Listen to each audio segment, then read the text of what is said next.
আসসালামু আলাইকুম প্রিয় এসএসসি ব্যাচের শিক্ষার্থীরা। আজকে আমি তোমাদেরকে যে ম্যাথটা করে দিব ভাইয়া, এই টাইপের ম্যাথ কিন্তু বোর্ড পরীক্ষাতে ইতিমধ্যে চলে আসছে। তো যেকোনো মুহূর্তে চলে আসতে পারে। তাই এই কনসেপ্টটা তোমাকে অনেক সুন্দর করে ক্লিয়ার করে রাখতে হবে, যেন বোর্ড পরীক্ষা দিলে তুমি পারো। তো দেখো এখানে কি বলছে, বৃত্তের পরিধি। মানে ভাইয়া এখানে ঘটনা যেটা ঘটছে যে ABCD একটা পথ, মানে এটা রাস্তা। একজন ব্যক্তি মনে করো এখান থেকে যাত্রা শুরু করছে, করে আবার মনে করো এখানে আসছে। তো কোশ্চেনটা ভালো করে বুঝো। বৃত্তের পরিধি দেওয়া আছে, বৃত্তের পরিধি মানে বুঝো একটা একজন বস্তু যদি তোমার এখান থেকে যাত্রা শুরু করে আবার এখানেই ফিরে আসে, এই যে সম্পূর্ণ পথ অতিক্রম করছে না, এই সম্পূর্ণ পথটাকে বলা হয় হচ্ছে বৃত্তের পরিধি। তো কোশ্চেনে বলছে এ থেকে বি পর্যন্ত ওই ব্যক্তির সরণ কত, মানে ধরো সে এ থেকে বিতে যাবে। তো কোশ্চেনে বলছে এ থেকে বি পর্যন্ত সরণ, মানে এ থেকে বি পর্যন্ত সরণ। আর সরণ মানে কি জানো?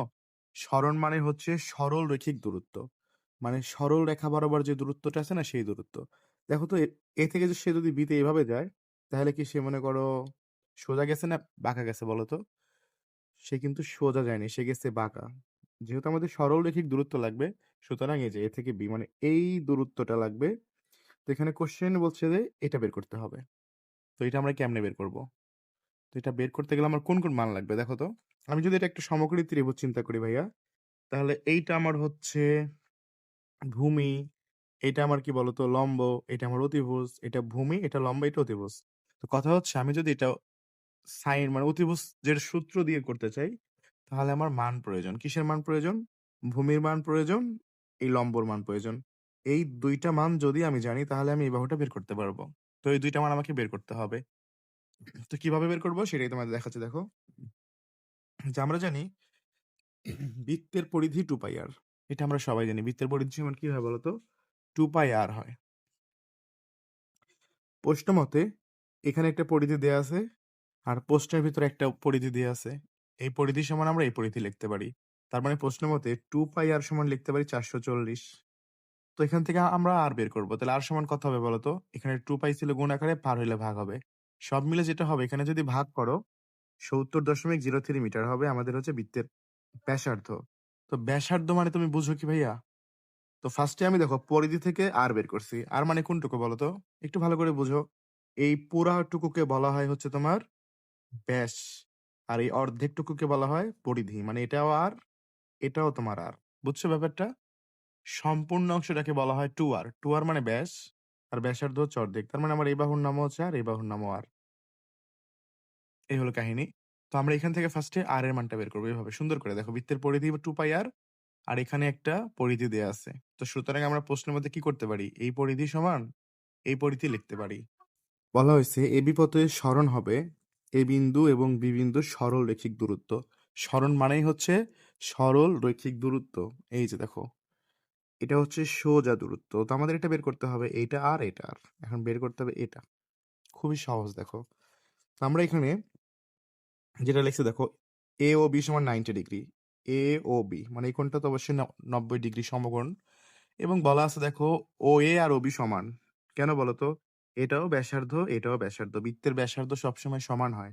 এটা একটা ব্যাসার্ধ, এটা একটা ব্যাসার্ধ, দুইটাই কিন্তু ব্যাসার্ধ। আর বৃত্তের ব্যাসার্ধ সর্বদা কি হয়? সমান হয়। সুতরাং আমরা লিখতে পারি O A equal to O B equal to R, মানে সবটুকুই আমরা আর ধরে নিছি। তো এখন আমি অতিভুজ বের করবো, একদম ডিটেলসে করে দিচ্ছি আমি। দেখো অতিভুজ সমান কি হয়, এখানে অতিভুজ কোনটা বলতো? A B. তো আমরা কি লিখতে পারি? অতিভুজ স্কোয়ার ইকুয়াল টু লম্ব স্কোয়ার প্লাস ভূমি স্কোয়ার, এই যে, অথবা ভূমি স্কোয়ার প্লাস লম্ব স্কোয়ার, তুমি যা খুশি লেখো, সমস্যা নাই। তো এটা হচ্ছে আমার অতিভুজ বের করার সূত্র। বা এখান থেকে এবি সমান সমান কি হবে? রুট পাওয়ার অফ এটার মান আর, আর স্কোয়ার প্লাস এটার মানও আর, আর স্কোয়ার। তো দুইটাই হচ্ছে আর আর। দেখো এটাও আর, এটাও আর, সব মিলে আমি যদি আর আর যোগ করি তাহলে কত হবে? 2r হবে। ফাইনালি দেখো ভাইয়া, তুমি যদি এখানে একটু হিসাব করো, দেখো আর এর উপর স্কোয়ার আছে, তো স্কোয়ার রুট কিভাবে কাটা যাবে? তো শুধু আর হয়ে যাবে, আর কিন্তু মুক্ত হয়ে যাবে। কারণ রুটের উপর স্কোয়ার থাকলে এখানে রুট এবং স্কোয়ার দুইটাই ভ্যানিশ হয়ে যায়, শুধু আর হইলো। আর এখানে কত হলো? √2 হইলো। সব মিলে √2 ইন্টু তুমি এখানে আর এর মানটা বসায় দাও। আমরা কিন্তু আর এর মানটা বের করছিলাম। তো এটা হচ্ছে 99.04 মিটার হবে আর কি। তার মানে এ হতে বি এর সরণ হবে এত মিটার। তো আমাদেরকে এভাবে কিন্তু সরণ বের করতে হবে। তো এই কনসেপ্টটা আশা করি তোমার ক্লিয়ার হয়ে গেছে সুন্দর করে। এটা আশা করি পারবা। আমরা ঘ নাম্বারটা এখনই সমাধান করে দেব। তো ভাই তোমরা যারা আসলে এসএসসি তে এ প্লাস পাইতে চাও, তোমাদের জন্য জাস্ট কিছু কথা বলি, শুনো। দেখো এ প্লাস পাইতে হলে সারাদিন আসলে গাধার মধ্যে পড়ে লাভ নাই। তোমাকে পড়তে হবে স্মার্টলি। স্মার্টলি মানে কি? লাস্ট মুহূর্তে দেখতে হবে তোমার কোন কনসেপ্ট গুলোতে ঘাটতি আছে বা গ্যাপ আছে। সেই কনসেপ্টটাকে ধরে, ধরে পড়তে হবে। এখন তুমি যদি তোমার নিজের গ্যাপটা খুঁজে পাবা না। তোমার কাছে হয়তো মনে হবে তুমি সবই পারো। বাট একজন টিউটর যদি তোমাকে সর্বক্ষণিক দেখাশোনা করে যে তুমি আসলে তোমাকে ধরো সে ম্যাথ গুলো সাজায় দিচ্ছে বারবার। তুমি করতেছো, যখন পারবা না তখন সে তোমাকে বুঝায় দিবে। এই সিস্টেমটা যে ফলো করতে পারবে মানে তুমি যখনই আটকা যাবা তখনই তোমাকে সমাধান করে দেয়া হচ্ছে। এমন করে যদি পড়ো ভাই তুমি 100% এ প্লাস পাবা। কোন কোর্স লাগবে না, কোন প্রাইভেট লাগবে না। জাস্ট এই ফর্মুলা ইউজ করো 1000% গ্যারান্টি এ প্লাস পাবা। তো আমি তোমাদের জন্য কিন্তু সেটাই করতেছি। তোমাদের বেসিক মেইনটা বুঝে, বুঝে তোমার কোথায় গ্যাপ, কোথায় ঘাটতি, তুমি যেখানে পারবা না সেই টাইপটা তোমাকে ধরে, ধরে শিখানো হবে। আর এইভাবে তোমারে কেউ কোচিং, প্রাইভেট কোথাও শিখাবে না। তো তুমি যদি চাও ভাই এই যে হোয়াটসঅ্যাপ নাম্বারটা দেয়া থাকলো, তুমি জাস্ট আমাকে বলো যে ভাই আমি আসলে এ প্লাস পাইতে চাই। আমি জাস্ট তোমাকে পাস করানোর জন্য পড়াবো না, এ প্লাস পাওয়ানোর জন্য পড়াবো। আর যারা থাকবে 100% এ প্লাস পাবে যদি আমার কথা মেনে সে প্র্যাকটিস করে, ক্লাস করে। লিখে রাখো এটা, গ্যারান্টি। চলো পরবর্তী ঘ নাম্বার ম্যাথটা সমাধান করে ফেলতেছি আমরা এখানে, হ্যাঁ? এটা ছিল দেখো এই যে কোশ্চেন।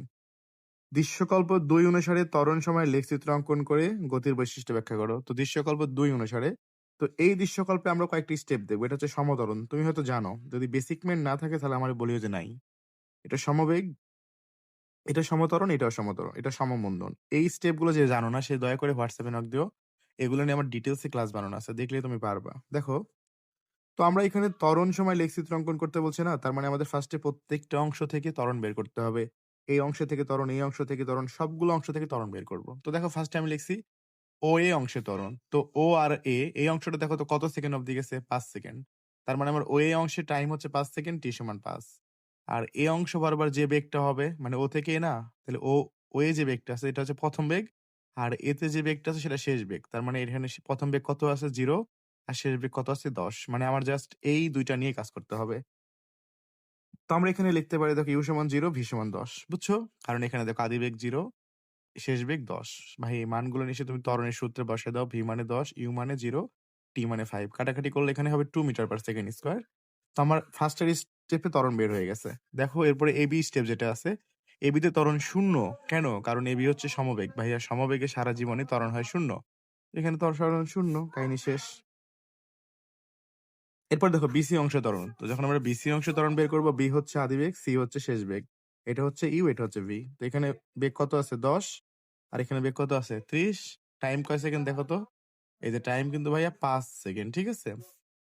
তো এখানে আমি লিখে দিলাম হচ্ছে ইউ হচ্ছে ১০, ভি হচ্ছে ৩০, টাইম হলো ৫ সেকেন্ড। আবারও আমরা এখানে ত্বরণের স্থানে মানগুলো বসাবো।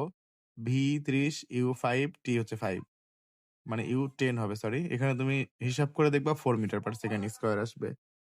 এরপরে তোমার লাস্টের স্টেপটা কোনটা হবে? সিডি অংশ। তো সিডি অংশ কয় সেকেন্ড? ১৫ থেকে ২০। ১৫ থেকে ২০ মানে ৫ সেকেন্ড।